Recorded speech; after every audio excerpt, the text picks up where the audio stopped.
تو ان کو ہماری آمد اور ہمارے سوالات کو افت کا شکار کرنے لگے۔ بی بی کیوں روز روز چلی آتی ہو؟ ہمیں تو کسی پر بھی شک نہیں، تو پھر یہ خواہ مخواہ کی کھوج کیوں؟ شروع میں تو بھابھی صاحبہ دیور کی ناگہانی موت پر افسردہ نظر آئی۔ اس نے یوں ایک دم سے روح بدلا تو مجھے حیرت کا جھٹکا لگا۔ وہ تو یوں مطمئن دکھائی دے رہی تھی کہ جیسے یہ خوفناک حادثہ ان کی بجائے کسی پڑوسی کے گھر میں ہوا ہے۔ اس دوران جو بھی تھوڑی بہت بات کی فیصل کے بڑے بھائی نے ہی کی، جو ابھی بھی صدماتی کیفیت سے دوچار تھا۔ اس کا کسی سے جھگڑا؟ میں جاننا چاہتی تھی کہ خلیل کا گھر والوں کے ساتھ اور گھر والوں کا خلیل کے ساتھ کیسا روپ تھا۔ اس بیچارے نے کس سے لڑنا تھا؟ وہ تو خود ہی حال بے حال سا رہتا تھا۔ یہ بڑے بھائی کے الفاظ تھے۔ مزید معلومات کے مطابق خلیل باہر کے ملک جا کر بہت اچھا کمانے لگا تھا۔ لوگ جہاں سالوں میں ترقی کرتے ہیں، خلیل نے یہ سب کچھ اپنی محنت اور ایمانداری سے کچھ عرصے میں ہی حاصل کر لیا تھا۔ وہ بھائی بھابھی اور ان کے بچوں کے لیے بھی ہر ماہ معقول رقم بیچنے لگا تھا۔ تو پھر اس کا دماغی توازن کیوں بگڑا؟ اتنی خوشحالی میں یوں اچھے بھلے انسان کا ہوش و حواس سے بیگانہ ہو جانا عام بات نہ تھی۔ یقیناً کوئی چوٹ، کوئی صدمہ، کوئی درد ہی ایسی صورت میں انسان کو دیمک کی طرح چاٹتا ہے اور وہ بے جان ہو کر گر پڑتا ہے۔ خلیل کے ایک دوست نے کمپنی میں فراڈ کیا، اور وہ بھی خلیل کے نام سے۔ خلیل جس کمپنی میں کام کرتا تھا وہاں اس کا ایک دوست بھی کام کرتا تھا، جس کی تنخواہ بہت اچھی نہ تھی۔ کچھ حرام کھانے کی لت بھی لگ گئی تھی، لہٰذا اس نے فراڈ کا خفیہ پلان بنایا، ایک بڑی رقم پر ہاتھ صاف کیا، اور یہ سب کچھ خلیل کے جعلی دستخط کر کے کیا، کیونکہ افسران خلیل پر بے حد اعتماد کرتے تھے اور اسی بات کا اس نے ناجائز فائدہ اٹھایا۔ سارا الزام خلیل کے سار آیا۔ اس وجہ سے خلیل کو جاب سے فارغ کر کے اس کا ویزا ضبط کر کے واپس روانہ کر دیا گیا۔ وہ تو بس شکر ہوا کہ اصل مجرم کا پتہ چل گیا، ورنہ خلیل کو تمام عمر جیل کی ہوا کھانی پڑتی۔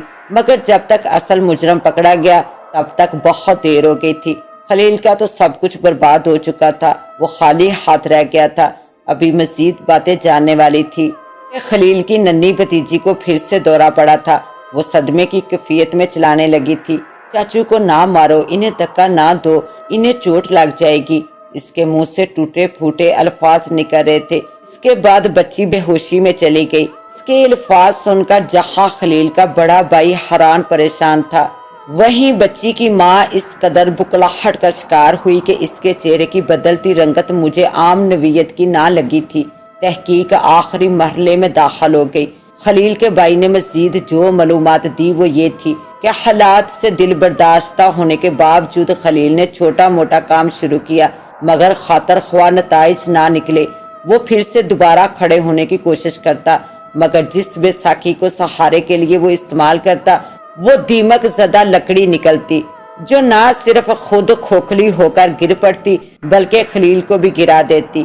خلیل کا بڑا بھائی اس صورتحال پر صدمے کا شکار تھا۔ وہ اپنے بھائی کو حوصلہ دیتا، مگر حالات صحیح نہ ہونے پائے بلکہ بگڑتے گئے۔ خلیل کو بھابھی نے اس سے اپنی بہن کی منگنی بھی ختم کر ڈالی۔ وہ ایک بھوکے ننگے شخص کو کیوں بہن دیتی؟ اس بات پر خلیل نے خوب احتجاج بھی کیا۔ اس نے یقین دلانے کی کوشش کی کہ حالات بہتر ہو جائیں گے، مگر بات نہ بنی۔ ایک بے روزگاری کا صدمہ اور 4 سالہ منگنی ٹوٹ جانے کا غم اسے گہرا لگاؤ لگا گئے۔ ایک بات پوچھوں، اگر برا نہ مانے؟ خلیل کا بھائی جو چند ثانیوں کے لیے رکا تو میں نے ایک سوال پوچھنے کی اجازت مانگی۔ دل کو خدشہ تھا کہ اس کا بھائی یقیناً بدلحاظی پر اتر آئے گا اور اپنی بیوی کی طرح گھر سے نکل جانے کو کہے گا، بیوی آئندہ ہمارے گھر نہ آنا۔ جی پوچھئے، ان حالات کے بعد بھابھی کا اپنے دیور کے ساتھ کیسا سلوک تھا؟ ابھی کچھ دیر پہلے خلیل کی بھابھی مجھے گھورتی ہوئی ایک کمرے سے دوسرے کمرے میں گئی تھی۔ آج تو بد تہذیبی کی انتہا تھی کہ سلام تک کرنا گوارا نہ تھا۔ اس کا رویہ بتاتا تھا کہ اسے میری آمد سخت ناگوار لگتی ہے۔ جب وہ اچھا کماتا تھا تو دونوں میں خوب دوستی تھی، بالکل بہن بھائی جیسی، مگر جب حالات خلیل کے مخالف ہو گئے تو بھابھی کا رویہ بھی بدل گیا۔ وہ اٹھتے بیٹھتے خلیل کو بے روزگاری کے تانے دیتی، کام کا نہ کاج کا، دشمن اناج کا۔ خلیل کو دن بھر یہ جلی کٹی باتیں سننا پڑتی، جو اس کے دل و دماغ پر ایسا اثر چھوڑتی کہ اس کا ذہن مفلوج ہونے لگتا۔ اس کی بھابھی کے لیے خلیل کا وجود اب صرف ایک بوجھ تھا۔ شرم تو نہیں آتی، ایک ہٹا کٹا مرد دوسروں کے ٹکڑوں پر پل رہا ہے۔ بھابھی کے تانوں سے تنگ آ کر خلیل نے گھر چھوڑ دیا۔ بھائی نے بہت تلاش کی تو ایک دن ایک پارک میں پڑا ملا تو اسے گھر دوبارہ لے آیا۔ اس کے آنے کے بعد حالات مزید بدتر ہو کے بھابھی ایک پل کے لیے بھی خلیل کو برداشت نہیں کرنا چاہتی تھی۔ خلیل کبھی خاموش رہتا تو کبھی جواب دے دیتا تو ہنگامہ اور بڑھ جاتا۔ شاید انہی حالات سے دل برداشتہ ہو کر اس نے خودکشی کر لی۔ یہ ساری کہانی سن کر مجھے لگا کہ میں نے خواہ مخواہ خودکشی کے کیس کو قتل کا رنگ دینے کی کوشش کی ہے۔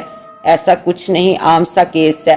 ایک نوجوان نے حالات سے تنگ آ کر خودکشی کر لی، مگر مجھے اس کی حرام موت کا دکھ تھا۔ اس کے بعد میں نے اس کے گھر جانا چھوڑ دیا، کیونکہ حالات و واقعات نے خود گواہی دے دی تھی کہ یہ محض خودکشی کے سوا کچھ نہیں۔ مگر 2 ماہ کے بعد ایک اخباری خبر نے پھر سے مجھے خلیل کے گھر جانے پر مجبور کر دیا۔ بھابھی کے ہاتھوں بے روزگار دیور کا قتل، قاتلہ کا اقبال جرم۔ اخبار میں خلیل کی تصویر نے مجھے ہلا کر رکھ دیا۔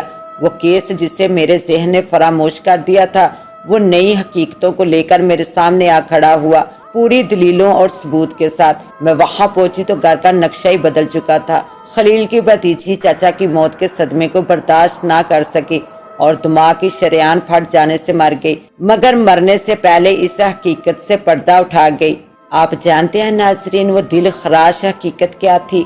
خلیل نے خودکشی نہیں کی تھی، بلکہ اسے قتل کیا گیا تھا، اور قاتلہ اس کی بھابھی تھی، جس نے ایک بیکار بے روزگار شخص کو چھت سے دھکا دے کر جان چھڑائی تھی، مگر وہ اس بات سے بے خبر تھی کہ اس کی اپنی کم سن بیٹی کی آنکھ نے یہ منظر محفوظ کر لیا ہے، اور ایک دن وہی بچی اس گناہ کا پول کھول دے گی۔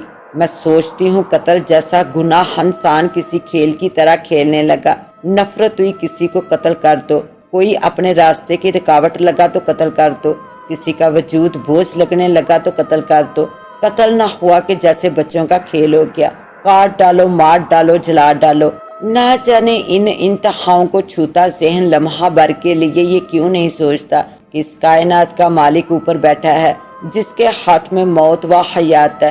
آج اگر تم کسی کا ناحق قتل کرو گے تو کل کو کسی کا ہاتھ بھی تمہارے گلے کا پھندا بن سکتا ہے۔ اس کے ساتھ ہی اب مجھے دے اجازت، ملتے ہیں انشاءاللہ ایک نیو کہانی کے ساتھ، تب تک کے لیے اللہ نگہبان۔